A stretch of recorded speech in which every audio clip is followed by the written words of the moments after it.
Bonsoir, merci de suivre ce live ce soir consacré à l'ESMA, l'école pionnière de l'alternance. Alors pour nous parler de l'ESMA et de l'alternance, nous avons deux invités ce soir. Guillaume Kraft, qui est le directeur de l'ESMA. Guillaume Kraft, merci d'être présent. Et Florine Jacquet, qui est étudiante à l'ESMA en deuxième année et qui nous fera partager son expérience à la fois d'étudiante, donc qui suit sa formation, et qui est aussi en entreprise. Alors la première question, peut-être Monsieur Kraft, cette question est-elle pour vous, c'est de nous présenter vraiment le SMA très rapidement sur ces grands cursus afin qu'on ait déjà une idée claire de ce que vous proposez et on reviendra ensuite en détail sur un certain nombre de formations. Alors le SMA, c'est donc l'école supérieure de management en alternance qui a été créée donc, il y a une trentaine d'années et qui depuis 25 ans a lancé l'alternance dans le supérieur à partir de Bac+2 et qui propose aujourd'hui en fait plusieurs programmes, un bachelor spécialisé dans lequel Florine se trouve, un programme grande école avec des bachelors grande école et master grande école, puis des masters spécialisés en alternance. On propose de préparer les élèves à tous les métiers du management en dehors des aspects techniques. Et donc on a une vingtaine de spécialités et puis la possibilité pour les élèves de préparer leur projet professionnel sur 2 premières années du programme. C'est notre classe préparatoire intégrée dans lequel les élèves finalement affinent leur projet professionnel ou le préparent et puis après se lancent sur 3 ans en alternance. Ah, donc ça nous a situé dans les grandes lignes ce que propose le SMA depuis presque 25-30 ans. Exactement. C'est une dimension que vous aviez en tête, Florine, lorsque vous avez décidé de rejoindre le SMA, cette antériorité, le fait que le SMA était pionnier d'alternance et était installé depuis de nombreuses années. C'est gage de sûreté, effectivement, de se dire que l'école existe depuis presque 30 ans. Alors, la première question qui a été posée par les internautes est pour vous, Florine. On vous demande si vous conseillez l'alternance si on a des activités en dehors des études. Et après, c'est une jeune fille qui nous dit « je fais de la danse à titre personnel ». Je pense que c'est bien aussi de voir la différence en termes de, comment dire, de pratique, de pratique ? Oui, voilà, tout à fait. C'est-à-dire de concilier les deux. Oui, voilà, c'est ça, exactement. C'est une question qui revient souvent quand on parle de l'alternance, qu'elle soit finalement, je pense à l'ESMA ou ailleurs, c'est de concilier les deux rythmes que sont la préparation d'un diplôme ou d'un titre et en même temps une activité en entreprise. Je voulais dire, pardon, c'était la fréquence en fait, c'est ça le terme que je cherchais. C'est-à-dire que moi par exemple je fais aussi de la danse 2 fois par semaine et j'ai réussi pourtant à allier les cours, l'alternance et ma passion qui est la danse. Donc voilà. Donc vous répondez à la question de la jeune fille en question. Tout à fait. Et le rythme c'est quoi? Le rythme que vous avez choisi ou que vous propose l'école? C'est du 3 jours, 2 jours. C'est-à-dire qu'on est 3 jours en entreprise et 2 jours au sein de l'établissement à suivre des cours. D'accord. Question peut-être pour vous, Guillaume Kraft, qui est une question assez simple. Ophélie vous dit, je suis en terminale, comment fait-on pour entrer dans votre école? Alors, comment fait-on? La question c'est, est-ce qu'il y a des concours, quel est l'examen d'entrée, comment ça se passe, quel est le type de sélection? Oui, alors la sélection, elle se fait en 3 étapes. D'abord, il y a un dossier de candidature à remplir, dans lequel il y a un certain nombre de questions, sur lesquelles il faut travailler, parce qu'on répond à des questions notamment sur le projet. Deuxième étape, c'est un petit examen écrit, un test écrit, pour connaître un petit peu les capacités des élèves à analyser une situation et puis à proposer une solution ou des solutions. Donc c'est faisable pour tout le monde. C'est juste pour vérifier que les élèves sachent un petit peu analyser et rédiger. Et la troisième étape, la plus importante, c'est l'entretien de sélection qui se passe devant un jury de 2 personnes, comme ici. Voilà. Et on pose des questions sur le curriculum vitae, les projets, la vie personnelle. Et donc on aime bien notamment des danseuses, des personnes qui ont d'autres activités, notamment sportives, parce que c'est intéressant, ça démontre aussi que la vie c'est pas que le business, que le management, mais c'est aussi le sport, l'art et la culture. Vous vous souvenez de cet entretien, Florine? Oui, tout à fait. Vous l'aviez préparé? Oui, effectivement. Il faut se préparer un minimum, surtout en sortant du bac, on n'est pas vraiment habitué à avoir des entretiens avec des jurys, donc voilà, j'ai dû préparer cet entretien avant d'y aller. Bon, pas trop impressionnant? Un petit peu quand même, il faut démontrer ce que l'on veut, le cursus que l'on choisit en tout cas, convaincre, c'est surtout ça. Alors, la question est est-ce que les notes de terminale, voire les notes de première, est-ce qu'elles entrent en ligne de compte pour ceux qui veulent intégrer le programme directement après le bac ? Tout rentre en ligne de compte. Je pense que le dossier doit être cohérent et on vérifie la cohérence en fonction du candidat qu'on voit. Maintenant, ce n'est pas parce qu'on a de mauvaises notes dans telle ou telle matière qu'on ne prendra pas un étudiant. Parce que ce qui nous intéresse, c'est plutôt la personnalité, la vie personnelle, la motivation d'un élève à rentrer dans un métier particulier. Donc les notes c'est bien, mais c'est aussi la prestation pendant 20 minutes, une demi-heure, et on peut déceler une personnalité. Et si on a des gens motivés, eh bien, on est très content de les accueillir. Vous étiez une bonne élève, Florine, en terminale ? Plutôt, oui. J'ai fait un bac ES. Question que vous avez choisie il y a 25 ans à l'alternance, pourquoi ? Ça correspondait à quelle préoccupation ? Parce que beaucoup d'écoles se sont créées finalement il y a 25 ans et ont choisi des cursus en formation initiale. Pourquoi l'alternance il y a 25 ans ? Peut-être à une époque où finalement on en parlait quand même beaucoup moins qu'aujourd'hui. Aujourd'hui, il y a 25 ans, on m'a pris pour un extraterrestre. On m'a dit qu'a priori ça ne correspondait pas au programme des grandes écoles parce qu'il fait de la recherche. Et moi quand j'ai commencé à enseigner dans les écoles de commerce, je me suis aperçu qu'ils pouvaient très bien faire une activité professionnelle en parallèle de leurs études, que des élèves avaient vraiment très envie d'être pris pour des adultes. Et on avait fait un test avec un groupe d'élèves. Ils étaient une vingtaine à l'époque, dès 1993. On leur proposait le programme Grande École en 2 ans en alternance. Ça a été un vif succès. J'ai trouvé que, en tant que professeur, mais en tant que directeur, c'était quelque chose de très positif. Les entreprises nous ont bien accueillis. Et donc je lui ai dit c'était la solution. Donc il faut lancer ça. Et donc j'ai proposé donc à l'ensemble des programmes qu'on allait créer le 100% alternance. On a été les premiers. Et on est très heureux de poursuivre dans cette voie. Alors, on a beaucoup de questions évidemment sur alternance. Question, est-ce que pour intégrer votre école, il faut venir avec son entreprise ? Non. Bon, il faut surtout venir avec une motivation pour un métier, pour un projet. Et après, eh bien, écoutez, ensemble, on fait le reste. Et ceux qui ont quelques difficultés, eh bien, ils peuvent, dans leur projet, eh bien, ils peuvent attendre 1 an ou 2 ans, faire une préparation, notre prépa intégrée, pour affiner leur projet ou le découvrir. Parce que la difficulté des jeunes, c'est vrai pour Florine, mais c'est vrai pour d'autres, c'est de savoir qui on est. On est fait pour quel métier ?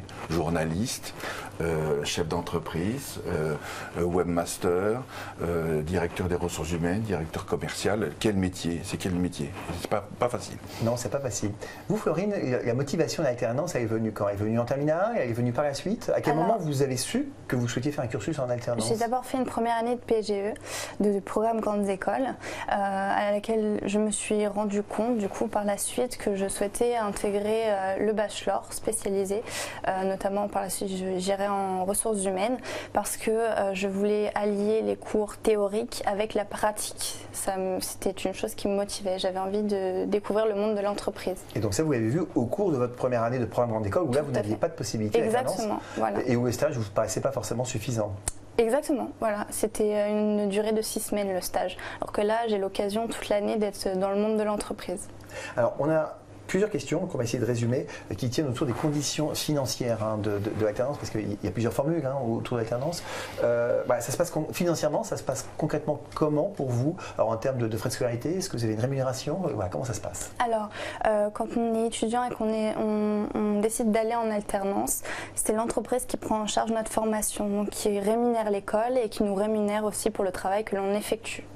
Donc ça se passe à tous les niveaux, c'est pareil pour tous les étudiants, quelle que soit la formation dans laquelle ils entrent, que ce soit éventuellement en bachelor, en master, c'est le système. Quels que soient les niveaux d'études, ils peuvent faire leurs études en alternance, c'est-à-dire, donc, ils sont 3 jours en entreprise, 2 jours à l'école, et l'école est financée par l'entreprise d'accueil. Et ils reçoivent une rémunération, alors en fonction des différents contrats, je suppose qu'il y a des questions sur les contrats, soit une convention de stage alterné, soit un contrat de professionnalisation, ils ont entre 300 € et 800, 900, 1000 €, ça dépend des conventions collectives. Alors, toujours beaucoup de questions autour du sujet de l'alternance.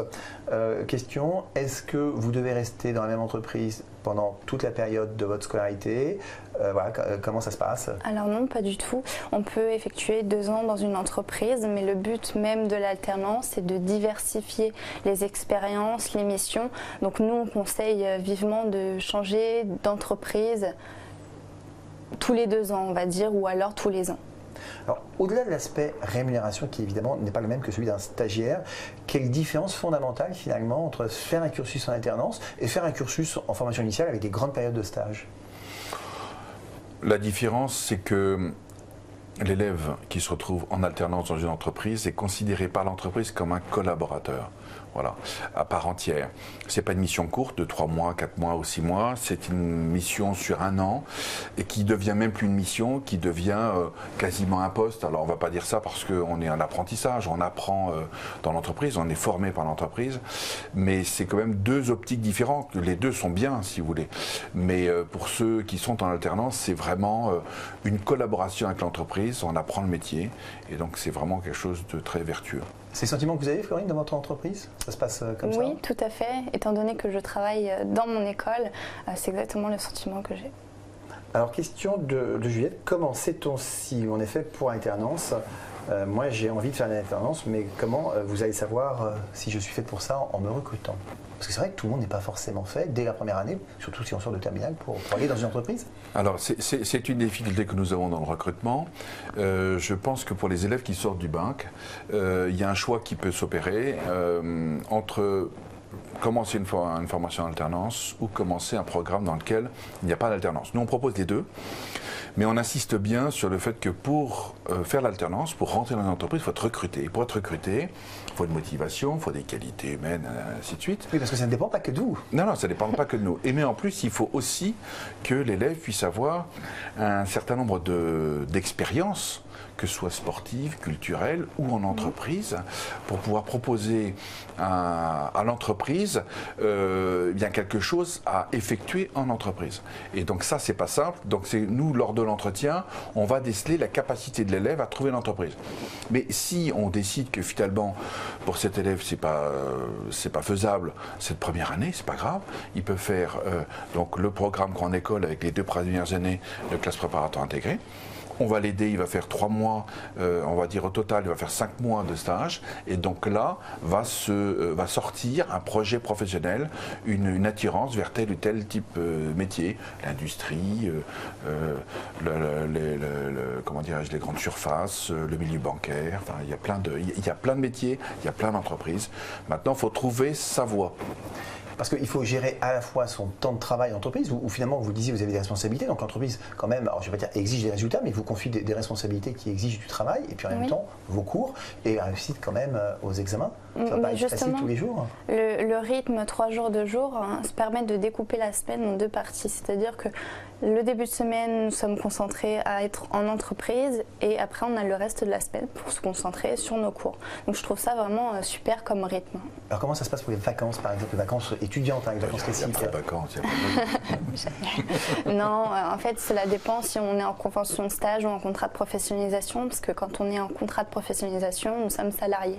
Donc on doit poser des vacances, alors qu'en convention de stage, ce sont 5 semaines de vacances imposées, ou 6. 6 semaines. 6. Alors, est-ce que l'alternance, donc, vie entreprise, études, pour certains, activités personnelles, est-ce que ça laisse du temps pour les activités, on va dire, extra-étudiantes, tout ce qui va être BDE, toutes les activités qui font partie de la vie d'une école et dans lesquelles peuvent s'investir souvent les étudiants? Écoutez, au début, quand j'ai lancé l'alternance, j'ai vu des parents qui m'ont dit mais monsieur, le problème c'est que si vous lancez l'alternance, il n'y aura plus de place justement pour le BDE, pour les soirées et ainsi de suite.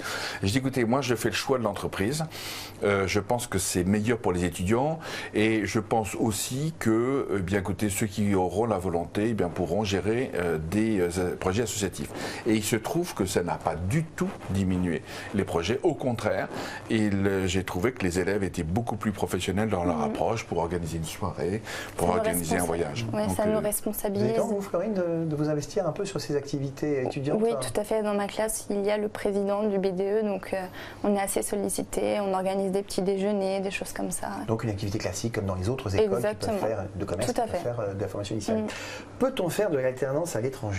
sur un cursus international? Eh bien, Est-ce qu'on peut internationaliser son J'aimerais cursus? bien inventer l'alternance New York-Paris, mais on a vu avec Air France, il y a quelques problèmes sur le billet. Oui, Non, mais on c'est peut imaginer en compliqué. Europe. Non, mais on a eu des des élèves qui étaient en travail à Londres, Au Luxembourg, par exemple. Belgique. Donc il y a Oui. quand même possibilité sur Oui. un Oui, cursus mais c'est d'internationaliser, compliqué. mais c'est un peu compliqué. Sur le rythme 3 jours, 2 jours, ça reste compliqué, je trouve. Mais c'est faisable, hein, parce qu'il suffit que l'entreprise finance alors les transports, mais après c'est faisable. On a eu des cas qu'on a bien appréciés avec des élèves qui effectivement partaient 3 jours donc au Luxembourg et puis Revenez pour leur cours. voilà.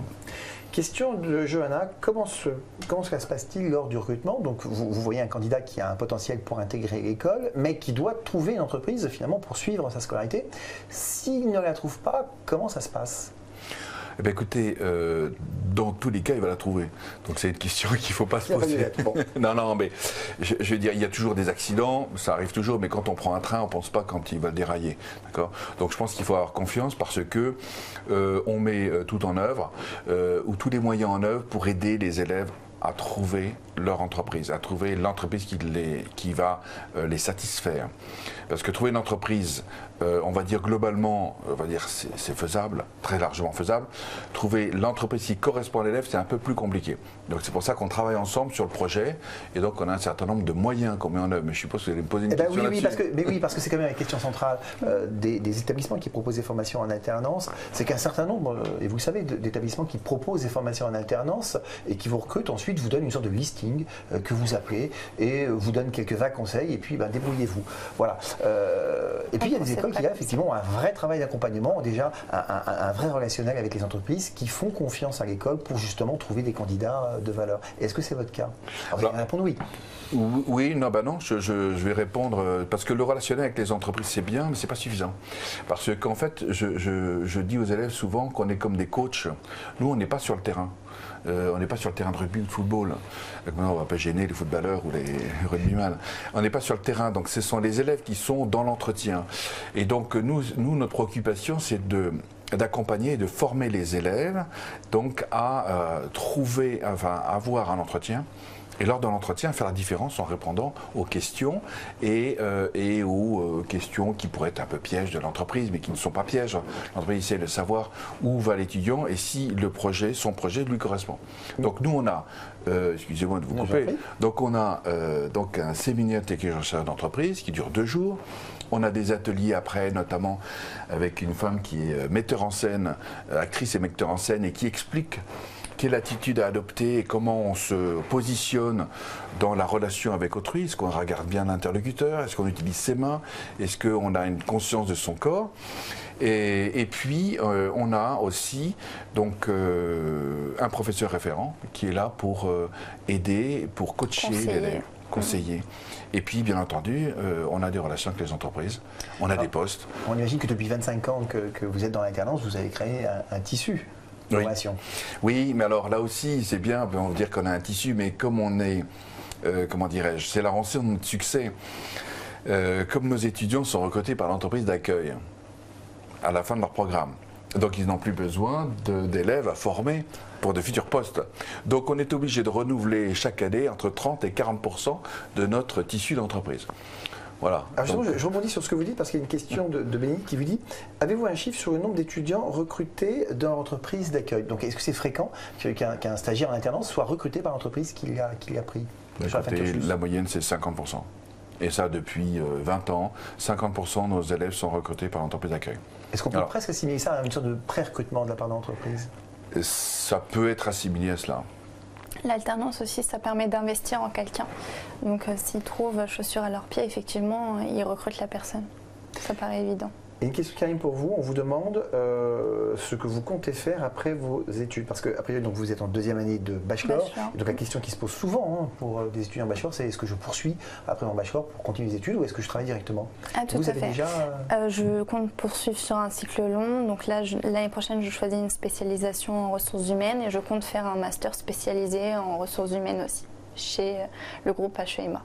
D'accord, mais on peut aussi changer d'entreprise si on le souhaite. Hein. On est bien d'accord bien sûr, bien sûr. Cursus, On peut même d'ailleurs, et c'est une des comment dirais-je, une des vertus de nos programmes, c'est qu'à l'intérieur de notre groupe, là on parle de l'ESMA qui fait partie d'un groupe plus général qui est le groupe HEMA, dans lequel, eh bien, effectivement, après un bachelor spécialisé ou un bachelor grande école, et puis on peut bifurquer sur un master spécialisé particulier ou alors continuer sur une voie plus générale. Voilà, plusieurs opportunités effectivement de rebondir, voilà, de poursuivre. Parce qu'on est toujours dans le projet professionnel et le projet peut évoluer. Bon, qui peut dire quand il a 18 ans, 20 ans, ce qu'il veut faire exactement? Il y en a qui le savent, mais finalement après quand on est en entreprise, justement, c'est ça l'aspect vertueux, c'est quand on arrive dans une entreprise, eh bien, on découvre le métier et on se rend compte que peut-être on est fait pour ce métier ou qu'on n'est pas fait. Moi, j'ai vu pas mal d'élèves qui me disaient, ben non, finalement, l'industrie, c'est trop compliqué, je préfère être plutôt dans les prestations de services, ou ceux qui rentrent dans une institution bancaire et trouvent que, bon, voilà, ça ne leur correspond pas, ou d'autres, ça leur correspond, peu importe. Alors, plusieurs questions pour quitter un tout petit peu le terrain d'alternance, plusieurs questions sur les diplômes. On vous demande si on peut rentrer dans votre école avec un bac+4 pour faire un master seulement. Exactement. Et donc là, avec un bac+4, en fonction de l'origine académique de l'élève, il rentre a priori en 5e année ou en 2e année de master spécialisé.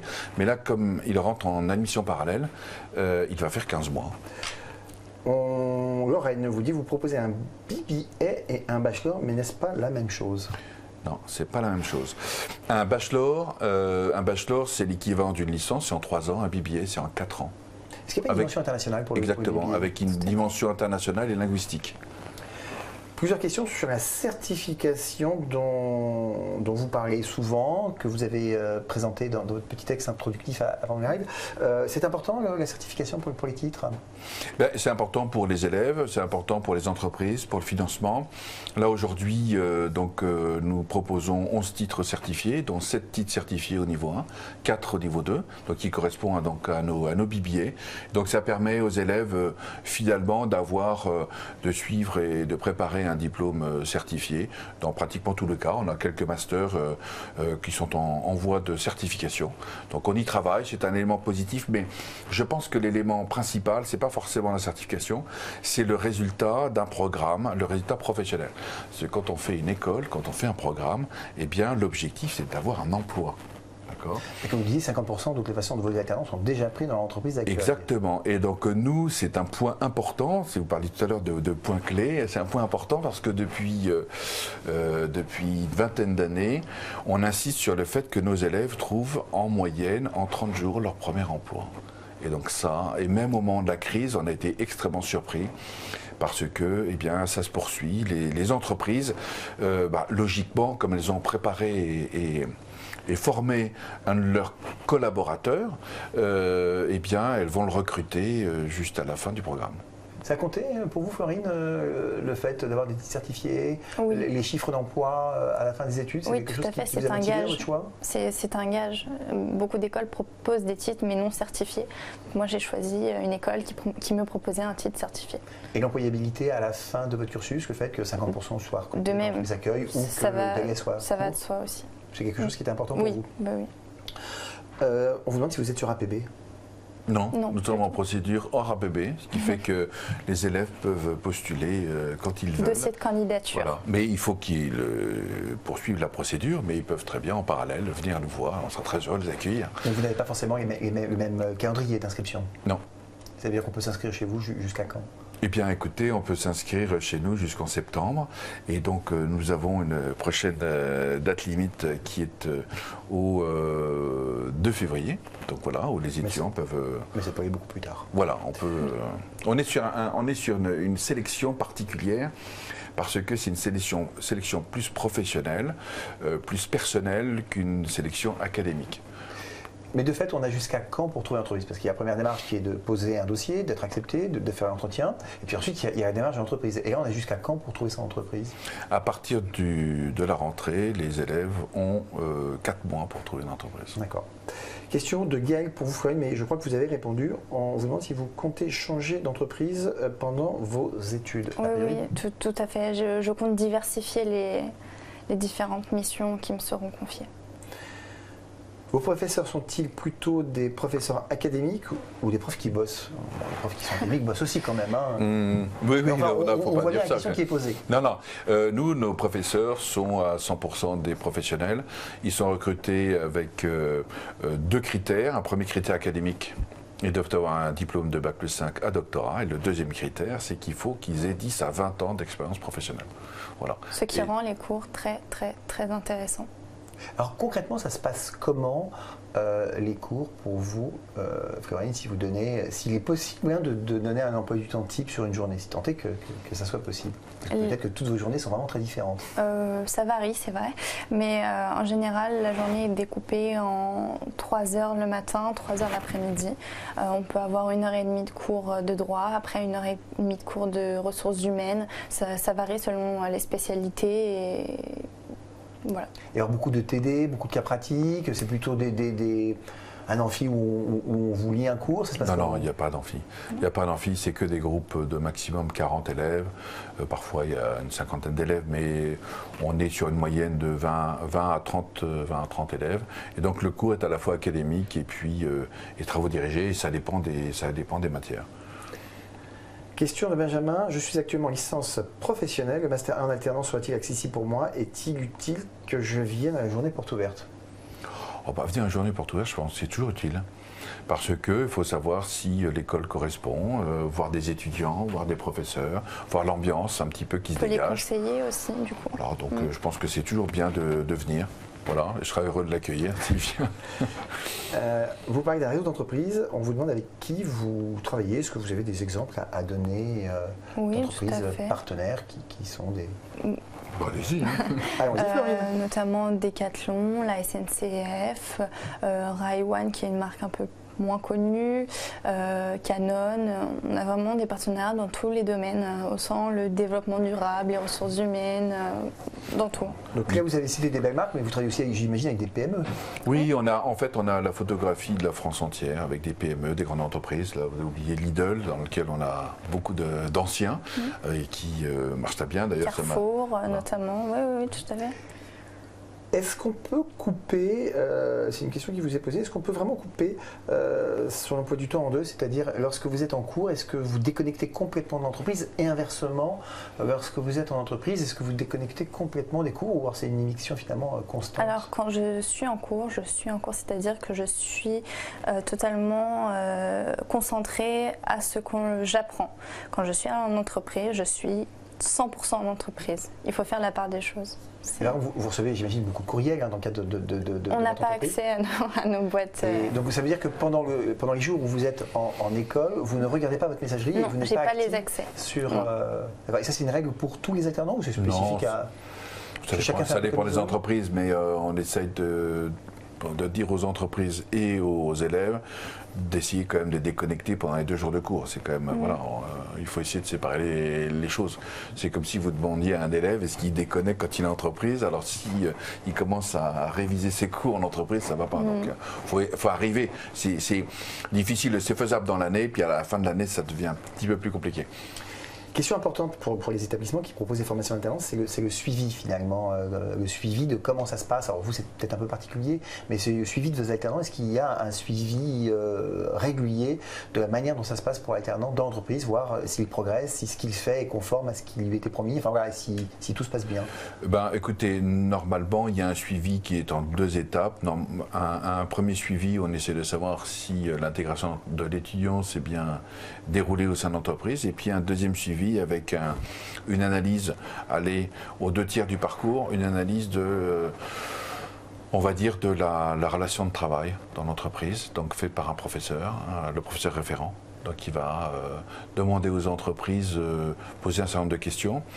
Et puis après, en juillet, il y a un questionnaire qui est donné aux entreprises, sur lequel les chefs d'entreprise, les patrons de ces élèves répondent en disant pour tel critère, par exemple, capacité à parler en public.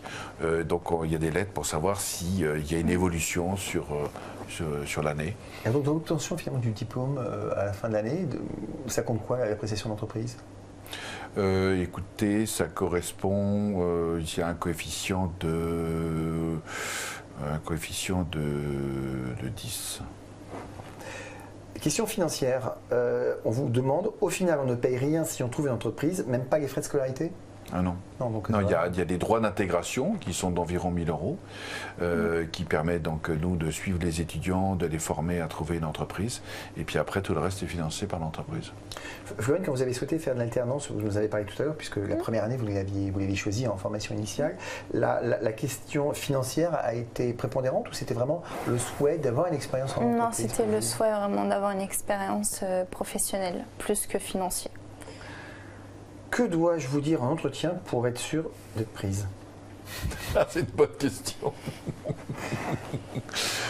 Alors, je pense qu'il faut, je pense qu'il faut regarder sur Internet, dans des ouvrages, les différents métiers qu'on aimerait faire. Voilà. Il faut essayer de se projeter sur l'avenir, essayer de voir les métiers qu'on aimerait faire et faire en sorte que le programme qu'on a choisi correspond au métier. Voilà. Donc il n'y a pas de réponse miracle, de questions. En plus, je veux dire, c'est comme je pense dans beaucoup d'entretiens, notamment des entretiens de recrutement professionnel. On prend le curriculum vitae et on pose des questions sur les choix qui ont été faits. Pourquoi un bac ES? Pourquoi tel bachelor ou telle première année? Pourquoi telle mission? Vous avez fait du football ou vous faites de la danse? Et bien, pourquoi? Qu'est-ce que vous avez retiré? Est-ce que vous vous sentez meilleur? Est-ce que moi j'ai vu quelques élèves qui avaient du mal à dire qu'ils étaient arbitres dans une équipe ou qu'ils étaient entraîneurs pour des enfants. Mais il dit mais voilà, c'est du management. Ouais. Donc il faut le mettre en avant. Florine, quelles sont selon vous les qualités nécessaires pour assurer en alternance, nous dit l'internaute? Rigueur, sérieux, ponctualité, et puis je pense qu'il faut être assez autonome aussi, même si on a un cadre et qu'on nous montre les choses, on est là pour apprendre principalement, mais il faut être sérieux vraiment et autonome un petit peu. Le qualificatif que vous retiendriez, oui, sérieux et sérieux, rigoureux. tout à fait. Oui, on n'est pas, on est dans un milieu, enfin, on a quand même des comptes à rendre à l'entreprise, donc il faut arriver à l'heure. Il y a des dossiers à faire. Il faut être, je pense que globalement, il faut être sérieux, ponctuel, mature aussi. Et puis s'adapter à l'entreprise et au rythme de l'entreprise. Guillaume Craton, on vous demande de revenir sur cette notion de prépa intégrée qui manifestement n'est pas forcément bien comprise. Alors, ça, cette prépa intégrée, c'est à destination priorité des élèves des bacs généraux, donc S, ES et L, qui n'ont pas ou peu d'expérience professionnelle. C'est une prépa qui dure 2 ans, où ils auront pendant 2 jours par semaine donc des cours sur l'aspect plus professionnel, donc marketing, communication, droit et puis un peu d'économie. Et de l'autre côté, en début de semaine, ils auront des cours d'histoire, un peu plus d'économie aussi, et puis un cours d'initiation donc à la langue anglaise, enfin, ou l'apprentissage d'un cours en anglais, et puis quelques séminaires pour les renforcer sur le point de vue linguistique. Et parallèlement, on les prépare à l'entreprise, au management et à l'alternance. Donc on va travailler avec eux sur leur projet professionnel. Donc c'est un temps qui leur permet pendant 2 ans d'avoir une comment dirais-je, d'augmenter, on va dire, en gamme intellectuelle et culturelle et professionnelle, et en même temps de travailler sur leur projet. Comme ils vont avoir des cours dans les différents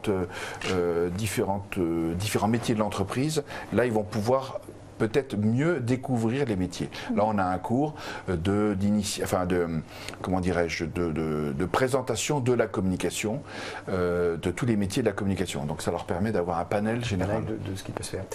Et après, sur la 3e année, eh bien, à la fin de la 2e année, on les prépare à trouver vraiment leur entreprise et à commencer leur alternance.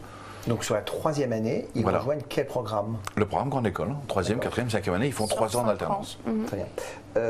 Est-ce que vous pourriez aussi repréciser comment cela se passe pour les entretiens de sélection des masters? Parce que tout à l'heure, vous avez dit que le process était dossier, entretien. Est-ce que c'est le même processus? C'est le même processus. Il n'y a pas de modification. C'est évident qu'on est un peu plus exigeant pour des élèves qui viennent du licence ou qui ont déjà une école. Par exemple, on recrute des élèves qui ont fait des écoles d'architecture, des écoles d'ingénieurs ou qui viennent d'autres écoles de commerce. Donc on est un peu plus exigeant sur leur projet. Donc, vous n'avez pas de profil privilégié pour intégrer? Non, il n'y a pas de profil. Alors, ce qui est important, c'est la personnalité, la volonté d'exercer un métier et d'avoir un projet. Alors, quand on sort du bac, le projet, il est parfois un peu inexistant, il est en germe, en devenir. Quand on a bac plus 3, bac plus 4, plus 5, là, il faut quand même qu'on réfléchisse. Mais on s'aperçoit qu'il y a un gros problème d'orientation, et je pense que Sudirama travaille beaucoup là-dessus. Donc, je vais faire la publicité de Sudirama quand même, mais je vois qu'on est partenaire. Non, mais c'est un gros souci parce que la difficulté, c'est de connaître un métier. Et on a toujours une vision différente du métier tel qu'on peut le voir dans la presse ou à la télévision et celui qui est exercé dans l'entreprise. Ça, c'est une grosse problématique. Florine, vous nous disiez tout à l'heure que vous souhaitiez évoluer vers les RH. Et ça, quel a été le parcours de maturation finalement de cette idée? C'est votre expérience en entreprise, donc cette année en alternance, qui vous permet d'arriver à cette notion de RH? Ou c'est une réflexion purement personnelle que vous avez pu mener en dehors? Non, c'est justement en étant en entreprise que j'ai su que je voulais m'orienter vers les ressources humaines, parce que je travaille en collaboration justement avec les ressources humaines. Donc ça vous a permis d'aller voir ce qu'était le métier concrètement, de parler avec ceux qui l'exercent et d'avoir une idée un peu plus précise. Tout à fait. Question de Kylian qui vous demande quelles sont les méthodes d'évaluation des différents modules, exposé, partiel, contrôle continu. Ah, les méthodes d'évaluation, écoutez, c'est simple. J'ai adopté un schéma simple, c'est que chaque cours est composé de 15 heures de cours effectifs avec 1h30 d'examen écrit. Voilà. Et puis vous avez dans l'année, vous avez un dossier par an, et puis dont un mémoire ou une analyse d'une société ou d'un secteur d'activité. Et puis après, il y a un bilan d'activité professionnelle que l'on écrit et que l'on soutient devant un jury. C'est tous les trimestres que nous avons des examens. Voilà, oui, c'est important. Ouais. Il y a un aspect qu'on n'a absolument pas abordé, mais qui compte dans la vie d'une école. Vous avez un campus, vous êtes situé où? Parce qu'on parle de l'ESMA comme si tout le monde savait où vous étiez, mais ce n'est pas le cas forcément de tout le monde. Non, c'est pas. Non, alors nous sommes donc à Marne-la-Vallée et on a un campus d'un hectare d'espace vert. On pourrait dire que c'est le deuxième campus d'Île-de-France. Donc on a quand même la joie d'avoir des cours qui donnent sur des espaces verts. Donc il y a une aération qui est assez très agréable, tant pour les professeurs que pour les élèves. Voilà. Donc c'est à Marne-la-Vallée, à 30 km, à 30 minutes du centre de Paris. Florine, c'est un campus sympa? Oui, tout à fait. Moi, ça me plaît en tout cas. Alors, est-ce que vous avez, on a parlé tout à l'heure des activités étudiantes, donc vous nous avez dit que vous avez le temps de mener vos études, votre vie en entreprise et des activités étudiantes. Vous voyez beaucoup les autres étudiantes qui effectivement se trouvent en entreprise 2 jours par semaine ou plusieurs jours par semaine comme vous? Vous parlez en cours ou à l'extérieur? Non, à l'extérieur. Par exemple, vendredi, il y a une soirée étudiante justement sur Paris. Voilà. On ne donnera pas le nom parce que sinon on va tous venir. Possibilité de logement sur votre campus oui, il y a plein de logements autour de. Nous, on propose pas de logement, mais il y a plein d'établissements qui proposent des logements pour les élèves. Alors, ce live arrive à sa fin et j'ai gardé une question qui m'a été posée, qui est une question d'ailleurs qui est posée classiquement par un étudiant et qui demande au fond pourquoi est-ce que je choisirais l'ESMA plutôt qu'une autre école en alternance. Parce qu'il est vrai qu'il y a quand même beaucoup d'écoles en management qui proposent de l'alternance, que ce soit en bachelor, en master. Qu'est-ce qui, selon vous, Guillaume Craft, fait la différence avec les autres? Je pense que c'est... il y a l'ancienneté, ça fait 25 ans qu'on pratique l'alternance. Je pense qu'on a encore des choses à améliorer. On a la possibilité, quand un élève rentre, de s'adapter donc au projet professionnel. Et donc les élèves peuvent effectivement bifurquer dans leurs différentes années. Et puis il y a surtout cet axe d'aide à l'orientation des élèves qui permet aux élèves d'avoir son entreprise en toute sérénité.